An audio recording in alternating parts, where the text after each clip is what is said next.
पहले किसी को फांसी नहीं दी गई, मौत मुकर्रर कर दी जाती है। उस समय से 12 घंटे पहले अगर किसी को फांसी दी गई है तो ये तीनों हस्तियां हैं जिनको 24 तारीख को सुबह 6 बजे फांसी देनी थी और शाम को 23 तारीख को 6 बजे इनको फांसी दी गई। तो ये अन्याय था या न्याय था, ये उस टाइम की जनता नहीं कर पाई। मैं भगत सिंह जी का एक छोटा सा लेख है कि मैं आज नास्तिक हूँ, मैं नास्तिक हूँ। धर्म और इन सब के नाम पे भगत सिंह जी का बहुत बड़ा एक ये लेख है। उन्होंने अपनी जेल की यात्रा में पढ़ने में तो वो इतने ज़्यादा पढ़ते थे जिसका कोई हिसाब नहीं लगा। वो किताबें आप आज और हम सोच भी नहीं सकते। उन्होंने लेनिन को भी पढ़ा है और उन सब क्रांतिकारियों को और उनको पढ़ करके लिखते थे, लिख करके अपनी लेखनी दूसरे बैरक में भेजते थे और वो जेल से बाहर आना बहुत मुश्किल थी। ये लेख बड़ी मुश्किल से बाहर आया था और 1928 में ये उनके बाद ये छपा था, जिसको लाला लाजपत राय की द्वारा स्थापित एक प्रेस थी, उसमें ये छपा था। इसके अंदर हम अगर देखें तो 3 चीज़ें हैं। उन्होंने कहता कि वे सभी धर्म को मानते हैं, पर धर्म में मैं भी अधर्मी परिवार से नहीं हूँ। मेरे परिवार में भी मेरे दादा ने मेरी परवरिश करी है और मेरे दादा एक धार्मिक थे और कट्टर आर्य समाजी भी थे। आर्य समाज का उस टाइम पे लाहौर में 1875 में आर्य समाज की स्थापना हुई थी और लाहौर में ही हुई थी। महर्षि दयानंद सरस्वती ने आर्य समाज की स्थापना छुआछूत मिटाने, धर्म को वापस जिंदा करने के लिए। पर मेरे पिताजी सरदार जरूर थे पर वो समतावादी थे और क्रांतिकारी थे। तो इस तरह से मेरी परवरिश अलग तरह से हुई है। पढ़ाई के टाइम पे जब तक वो 5वीं तक पढ़े तब तक ठीक है, पर वो डीएवी कॉलेज में पढ़े थे। तो डीएवी कॉलेज तो अपन सब जानते हैं कि भी जो दयानंद आर्य समाज जो जिनको संचालित करता था, तो उसमें हर प्रकार की चीज़ें। इस बुक में नास्तिकता, मैं नास्तिक हूँ के ऊपर बहुत कुछ लिखा है। उसके बाद अछूतों की समस्या, उस टाइम जो अभी बजरंग जी बता रहे थे, इसके अंदर ऐसे दिए कि अछूतों को अगर ये देश, वो कहते हैं कि 2000 साल पीछे जाइए, ये लेख है कि हम लोग आज कहते हैं हम गुलाम हैं, गुलाम हैं, गुलाम है। क्यों गुलाम हैं? हमारे गुलाम बनाने का हमें तरीका रखा है ना। तो ये जो फाइटिंग करने वाली जातियां हैं, ये कभी सेना में जा सकती नहीं थी। धर्म का काम किसी को दे दिया, व्यापार का काम किसी को दे दिया और छत्री का काम किसी को दे दिया और बाकी को सबको एक शूद्र में डाल दिया कि ये बाकी सब शूद्र हैं और ये जो 3 जातियां ये ऊपर हैं। ये शूद्र के श्रेणी में चाहे वो किसान था चाहे वो किसान था, शूद्र में 2 श्रेणी बना दी, एक था छूत और एक था अछूत।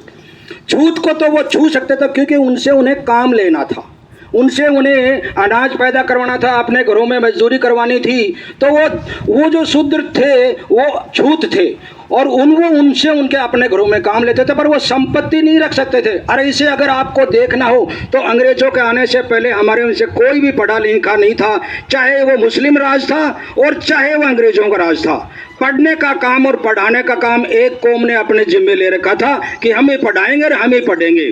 दूसरी कौम को जो व्यापार कौम करती थी उनको कह रखा था कि आप व्यापार करो, थोड़ा जोड़ बाकी सीख लो, बाकी आपका काम नहीं है। क्षत्रियों को सिर्फ कहा कि तुम सिर्फ हमारी रक्षा करना और जो बाकी को फौज में। तो ये देश गुलाम 712 ईस्वी में कासिम ने जब इस देश पे आक्रमण किया तो हमारे देश का उसी का सेनापति उसके साथ मिल गया।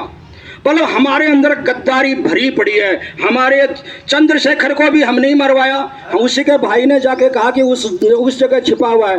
तो मतलब हम लोग तो अपने आप में गुलामी की एहसास ही नहीं है हमारे अंदर कि हम गुलाम हैं, हमने अपने आप। उसके बाद देखिए कोई भी आया, मुस्लिम आए तो बाहर से आए, अपनी औरतें नहीं लाए थे, वो हमारे यहाँ से वो अब तो घोड़ों पे चढ़ के आर्य आए तो बाहर से आया, अपनी औरतों को नहीं लाए थे। और उसी प्रकार अंग्रेज आए तो अंग्रेजों ने भी हमारे साथ, कितने अंग्रेज आए। जब सिराजुद्दौला की लड़ाई को देख लीजिए, मात्र वहाँ 200 अंग्रेज थे और सिराजुद्दौला की सेना और करम बाहर इतने लोग खड़े थे कि उन लोग अगर एक एक पत्थर भी उठाते थे, हम 200 आदमियों का कहीं निशान नहीं मिलता। पर किसान को क्या मतलब है? किसान कहता है कोई राजा बने मुझे तो लगान देना है, कोई का राज करे मुझे क्या लेना है। तो यह देश इसीलिए गुलाम रहा और आज भी गुलाम होने जा रहा है। ये देश आज भी गुलाम होने जा रहा है।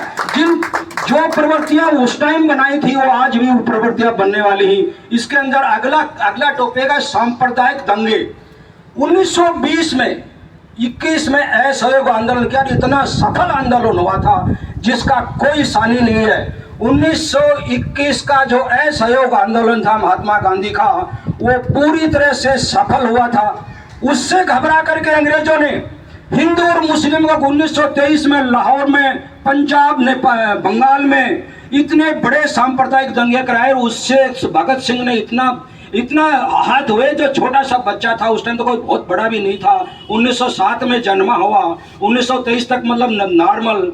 तो उस जो सांप्रदायिक दंगे उसके ऊपर इतना अच्छा सटीक लेख लिखा है कि ये धर्म कुछ नहीं है, ये भगवान कुछ नहीं है। इन चीजों के बारे में भगत सिंह ने साफ लिखा है कि आज राम मंदिर बना दो, आज इलाहाबाद मंदिर बना दो, आज वो मंदिर बना दो। और कल का पेपर में आपने देखा होगा कि हमारी देश की आधी संपत्ति मंदिरों में, मस्जिदों में, गुरुद्वारों में जमा पड़ी है। और हम लोग कुछ वो संपत्ति हमारे किसी काम नहीं आती। जो मंदिरों में संपत्ति पड़ी है, एक दिन में किसी आदमी से पूछ बैठा, अरे भाई ये मंदिरों में जो संपत्ति आपने जब्त कर रखी है इसको क्यों नहीं कोई शिक्षा में या किसी में लगा दो? बोलता है ये तो हमारा रिजर्व फंड है, जब तुम लोग उग्रवाद करोगे उस दिन हम काम में लेंगे इसको। मतलब ये तो उनका रिजर्व फंड है, वो हमारे खिलाफ काम में लेंगे जिस दिन हमारे बच्चे उनके अगर हक अधिकार मांगेंगे तो ये सोचो कि ये मंदिर अगर अब 200 करोड़ कितने करोड़ लगा के मंदिर बना रहे, उतने में दुनिया की 500 यूनिवर्सिटी में, अगर दुनिया की 500 यूनिवर्सिटी में हमारे देश की एक भी यूनिवर्सिटी नहीं आती। हमारा शिक्षा का स्तर इतना नीचा है कि हमारी एक भी यूनिवर्सिटी 500 यूनिवर्सिटी में नहीं आती। हम शिक्षा का क्या भंडार करने जा रहे हैं? अभी नई शिक्षा नीति 2020 आई है, 2020 आई है, उसमें क्या दिया है? नाई का बेटा नाई का ही काम सीखे, खाती का बेटा खाते का ही काम सीखे, और जो जिस परिवार से जन्म, लोहार का बेटा लोहार की ट्रेनिंग ले, उसको उच्च शिक्षा लेने की जरूरत ही क्या है? ये तो वही काम हो गया ना कि तुम जिसमें पैदा हो उसी में मरोगे। ये क्या हमारे विकास हो रहा है? हमें टेक्निकल एआई सिखानी नहीं। आज कुछ दिनों पहले जब एआई का जमाना, या हम सिलिकॉन में हमारे सबसे ज्यादा साइंटिस्ट अमेरिका हुआ करते थे, वो अमेरिका वाले भी हमारे जूते मारने लग गए। अभी हर देश हमको वापस निकालने लगा। आज अरब और ईरान और अमेरिका और इजराइल का युद्ध हो रहा है, तो कोई किसी काम के लिए नहीं, सारी दुनिया टिल रही है, किसी देश के राष्ट्रपति को उठा के वो ले जाए। तो ये क्या है? भगत सिंह ने लास्ट में उससे पूछा गया था कि आप बताओ आपकी अंतिम इच्छा क्या है? बोलता है मुझे नारा लगाने दिया जाए, क्या? साम्राज्यवाद मुर्दाबाद और इंकलाब जिंदाबाद। और इतनी तेज से नारा लगाया कि वहां बगल में कोई मंदिर था, वहां का पुजारी को वो आवाज सुनाई दी कि हाँ आज भगत सिंह को फांसी दी जा रही है। मतलब पब्लिक वहां इकट्ठी हो गई। तो उस आदमी को वहां से सामने के गेट से नहीं ले जाना चाहते थे। पहले इनका प्लान था कि इस जेल में इनका अंतिम संस्कार करेंगे। पीछे की दीवार तोड़ी और उसमें से उन लाशों को गाड़ी में फेंका और पहले रावी के किनारे ले जाना चाहते थे, पर वहां एक भीड़ इकट्ठी हो गई थी। सतलज के किनारे फरीदाबाद में, फिरोजपुर में इनको जलाया। और जब भीड़ आती दिखाई दी तो अध जले सब छोड़ करके अंग्रेज भाग गए। तो ये तो हमारे उनकी अंतिम, जब मरने के बाद तो आदमी पवित्र हो जाता है, उसके परिवार को दी जानी चाहिए लाश। आप किसी को फांसी दे सकते हो, उसका जुल्म हो गया। उसके बाद अगर उसके सांस निकल गए, वो किसी को कोई नुकसान नहीं पहुंचाता, आप उसको उसके परिवार को दें। अंग्रेजों ने कितने बड़े नुकसान किए कि हमारी लाशें भी हमें अंतिम संस्कार तक करने तक नहीं दी गई, और उन्होंने ला करके। इसी के बाद इसके अंदर इनकलाब की तलवार विचारों की शान पे, इसी बुक में एक चैप्टर है कि इनकलाब विचारों की तलवार जो शान पे, विचारों की शान पे मनती है। और